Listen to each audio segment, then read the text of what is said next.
ಶ್ರೀ ಗಣಪತಿ ಶಾರದಾ ಗುರುಭ್ಯೋ ನಮಃ. ಲೋಕ ಸಮಸ್ತ ಸುಖಿನೋ ಭವಂತು.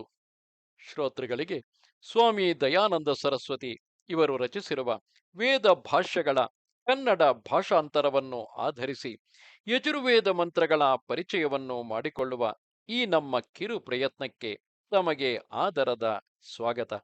ನಾವೀಗ ಪ್ರಥಮ ಅಧ್ಯಾಯದ 22ನೆಯ ಮಂತ್ರವನ್ನು ಗಮನಿಸೋಣ.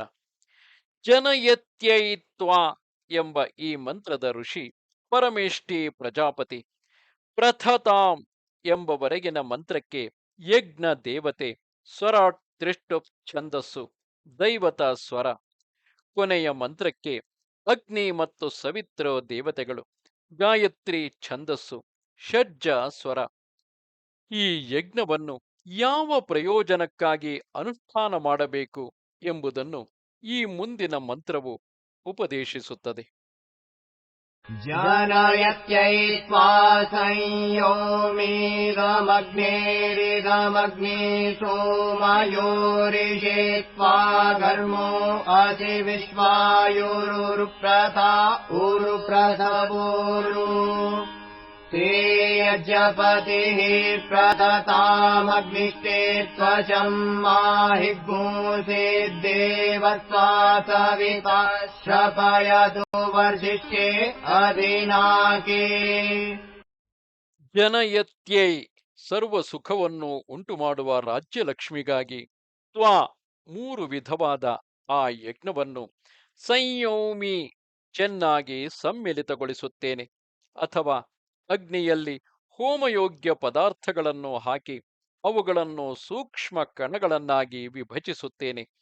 ಇದಂ ಸಂಸ್ಕರಿಸಲ್ಪಟ್ಟ ಈ ಹವಿಸ್ಸು ಅಗ್ನೇಹೆ ಅಗ್ನಿಯ ಮಧ್ಯದಲ್ಲಿ, ಇದಂ ಹೋಮ ಮಾಡಲ್ಪಟ್ಟ ಈ ಹವಿಸ್ಸು ಅಗ್ನಿಶೋಮಯೋಹೋ ಅಗ್ನಿ ಮತ್ತು ಸೋಮರನ್ನು ಹೋಗಿ ಸೇರಿ ಇಶೆ ಅನ್ನ ಮೊದಲಾದ ಪದಾರ್ಥಗಳನ್ನು ಉಂಟು ಮಾಡುವುದಕ್ಕೆ ಸಮರ್ಥವಾಗುತ್ತದೆ.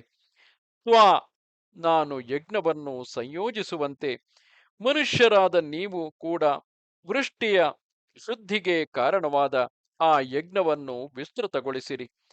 ಘರ್ಮಃ ಯಜ್ಞವು ವೃಷ್ಟಿ ಶುದ್ಧಿಕಾರಕವಾಗಿ ಹಸಿ ಆಗುತ್ತದೆ. ವಿಶ್ವಾಯುಹು ಪೂರ್ಣವಾದ ಆಯಸ್ಸು ಯಾವುದರಿಂದ ಉಂಟಾಗುತ್ತದೆಯೋ ಅಂತಹ ಉರುಪ್ರಥಾಹ ಅಧಿಕವಾದ ಸುಖ ಸಮೃದ್ಧಿಯು ಯಾವುದರಿಂದ ಉಂಟಾಗುತ್ತದೆಯೋ ಅಂತಹ ಯಜ್ಞವನ್ನು ಉರುಪ್ರಥಸ್ಯ ಓ ಮನುಷ್ಯನೇ ನೀನು ಕೂಡ ಬಹಳವಾಗಿ ವಿಸ್ತಾರಗೊಳಿಸು. ಉರು ಬಹಳವಾಗಿ, ಹೇ ನಿನಗೆ ಯಜ್ಞಪತಿ ಯಜ್ಞದ ಪಾಲಕನಾದ ಅಗ್ನಿಯು ಅಂದರೆ ಈಶ್ವರನು ಪ್ರಥತಾಂ ಆ ಯಜ್ಞವು ವಿಸ್ತಾರವಾಗುವಂತೆ ಮಾಡಲಿ.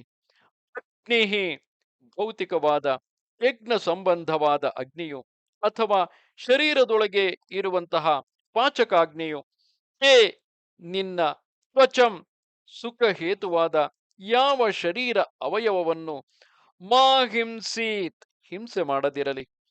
ದೇವಃ ಸರ್ವ ಪ್ರಕಾಶಕನಾದ ಪರಮೇಶ್ವರನು ಅಥವಾ ಸೂರ್ಯಲೋಕವು ತ್ವಾ ನಿನ್ನನ್ನು ಅಥವಾ ಆ ಯಜ್ಞವನ್ನು, ಸವಿತಾ ಅಂತಃಪ್ರೇರಕನಾದ ಈಶ್ವರನು ಅಥವಾ ವೃಷ್ಟಿಯನ್ನು ಉಂಟು ಮಾಡಲು ಕಾರಣವಾದ ಸೂರ್ಯಲೋಕವು, ವರ್ಷಿಷ್ಠೇ ಅತ್ಯಂತ ಅಧಿಕ ಸುಖ ಸ್ವರೂಪವಾದ ಅಧಿನಾಕೆ ಮೇಲೆ ಐಶ್ವರ್ಯಯುಕ್ತವಾದ ದುಃಖರಹಿತ ಸ್ಥಾನದಲ್ಲಿ ಶ್ರಪಯತು ಸುಖಯುಕ್ತನನ್ನಾಗಿ ಮಾಡಲಿ, ಅಥವಾ ಆ ಯಜ್ಞವು ಪರಿಪಾಕ ಹೊಂದುವಂತೆ ಮಾಡುತ್ತಾನೆ.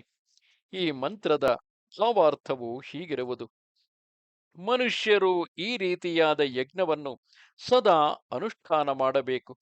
ಅಂತಹ ಯಜ್ಞವು ಪೂರ್ಣ ಐಶ್ವರ್ಯವನ್ನು, ಸಂಪೂರ್ಣ ಆಯಸ್ಸನ್ನು ಇತ್ಯಾದಿ ಪದಾರ್ಥಗಳನ್ನು, ರೋಗ ನಾಶವನ್ನು ಉಂಟುಮಾಡಿ ಸರ್ವ ವಿಧವಾದ ಸುಖಗಳನ್ನು ಅಭಿವೃದ್ಧಿಗೊಳಿಸುತ್ತದೆ. ಇದು ಆ ಯಜ್ಞವನ್ನು ಮಾಡುವುದರಿಂದ ನಮಗೆ ದೊರೆಯುವ ಪ್ರಯೋಜನವಾಗಿದೆ. ಯಾರು ಎಂದಿಗೂ ಆ ಯಜ್ಞವನ್ನು ಬಿಡಬಾರದು, ಏಕೆಂದರೆ ವಾಯು, ವೃಷ್ಟಿ, ಜಲ, ಔಷಧಿಗಳ ಶುದ್ಧಿಯನ್ನು ಉಂಟುಮಾಡುವ ಇಂತಹ ಯಜ್ಞವಿಲ್ಲದಿದ್ದರೆ ಯಾವ ಪ್ರಾಣಿಗೂ ಉತ್ತಮ ಸುಖಗಳು ಉಂಟಾಗುವುದಿಲ್ಲ. ಈ ಕಾರಣದಿಂದಾಗಿಯೇ ಜಗತ್ತಿನ ಸಮಸ್ತ ಪ್ರಾಣಿಗಳಿಗೂ ಸುಖವು ಉಂಟಾಗಲಿ ಎಂಬ ಕಾರಣದಿಂದಾಗಿಯೇ ಯಜ್ಞಗಳನ್ನು ಮಾಡಬೇಕು. ಈ ಯಜ್ಞಗಳನ್ನು ಮಾಡುವುದಕ್ಕಾಗಿಯೇ ವೇದ ವಾಕ್ಕನ್ನು ನಾವು ಗ್ರಹಿಸಬೇಕು. ಈ ರೀತಿಯಾಗಿ ಆ ಜಗದೀಶ್ವರನು ಎಲ್ಲರನ್ನೂ ಕುರಿತು ಆಜ್ಞಾಪಿಸಲಿ ಎಂಬುದು ಈ ಮಂತ್ರದ ಸದಾಶಯವಾಗಿದೆ. ನಮಸ್ತೆ ಶಾರದೆ ದೇವಿ ಕಾಶ್ಮೀರ ಪುರವಾಸಿನಿ ತ್ವಾಮಹಂ ಪ್ರಾರ್ಥೆಯೇ ನಿತ್ಯಂ ವಿದ್ಯಾದಾನಂಚ ದೇಹಿಮೆ. ನಮಸ್ಕಾರ.